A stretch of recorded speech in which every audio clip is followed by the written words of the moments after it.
Otro de los elementos más conocidos utilizados en circuitos de corriente continua son los llamados diodos LEDs.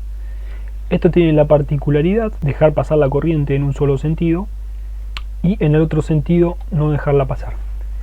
¿Esto qué quiere decir? Si nosotros representamos un poco ese esquema en corriente continua, podemos obtener dos diferentes posibilidades, dos diferentes conexiones. Uno, tanto en el cátodo como el ánodo, tenga una conexión al cable positivo y al cable negativo, o si no, al revés, al cable negativo o al cable positivo. Fíjate en este ejemplo, la corriente va a poder circular porque tengo conectado el diodo en directa.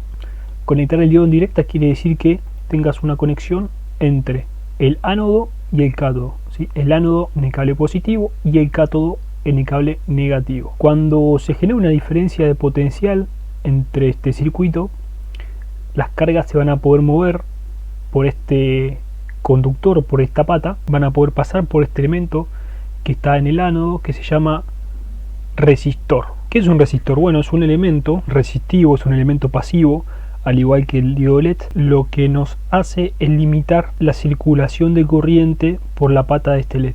¿Sí? Cuando yo tengo una corriente, tenga un voltaje determinado, sobre este LED va a recaer un cierto voltaje sobre el resistor. Este resistor, dependiendo qué tipo de diodo LED yo tenga, generalmente los diodos LED emisores comunes que se utilizan para pruebas electrónicas, se utilizan resistores de 220 ohm, 222 ohm, más o menos ese rango, y bueno, obtendríamos una luminosidad bastante estable. Nosotros tenemos conectado el circuito en corriente continua. Esta es una conexión de diodos LED en corriente alterna, y la única forma que va a funcionar estos diodos LED son en corriente continua. En corriente alterna no funciona, justamente por el diseño mismo de este elemento. Si nosotros hacemos la prueba, fíjate que la única posibilidad para que el diodo LED se encienda es teniéndolo conectado en directa en corriente continua. En corriente alterna no tengo luminosidad, ¿sí? Lo tengo conectado en directa, no tengo luminosidad, y si lo conecto en inversa tampoco tengo iluminosidad. En inversa, en continua, no tengo luminosidad, y en directa sí tengo iluminosidad. Si no te quedó claro de esa forma, que seguro que no te quedó claro, es como, imagínatelo así.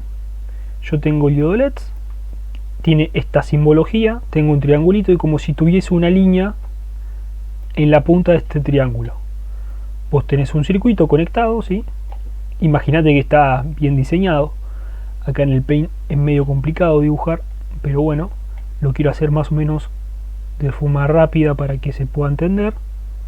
Vos tenés una batería, una pila, ¿sí? 9 volts. Tenés una polarización de esa pila. Tenés el polo negativo, tenés el polo positivo.